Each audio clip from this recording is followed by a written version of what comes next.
Important topics ಅಂತೂ ಬೇಕೇ ಬೇಕಲ್ವಾ. ಸೆಕ್ಷುವಲ್ ರಿಪ್ರೊಡಕ್ಷನ್ ಇನ್ ಫ್ಲವರಿಂಗ್ ಪ್ಲಾಂಟ್ಸ್ ಚಾಪ್ಟರ್ ನಲ್ಲಿ ಸ್ಟ್ರಕ್ಚರ್ ಆಫ್ ಆಂಥರ್ ಹಾಗೆ ಸ್ಟ್ರಕ್ಚರ್ ಆಫ್ ಓವ್ಯೂಲ್ ಅನ್ನೋದು ತುಂಬಾ ಇಂಪಾರ್ಟೆಂಟ್ ಆಗುತ್ತೆ.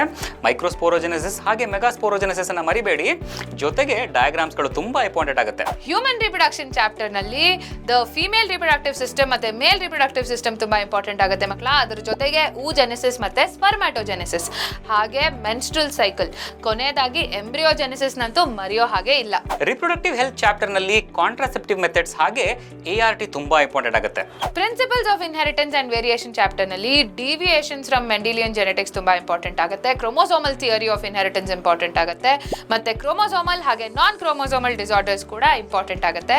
ಇದೆಲ್ಲದರ ಜೊತೆಗೆ ಪೆಡಿಗ್ರಿ ಅನಾಲಿಸಿಸ್ ಕೂಡ ಬೇಕೇ ಬೇಕು ಮಕ್ಕಳೇ. ಹಾಗೆ ನಮ್ಮ ಚಾನೆಲ್ ಅನ್ನ ಸಬ್ಸ್ಕ್ರೈಬ್ ಮಾಡೋದನ್ನ ಮರಿಬೇಡಿ, ನಿಮ್ಮ ಸ್ನೇಹಿತರಿಗೂ ಕೂಡ ಶೇರ್ ಮಾಡಿ.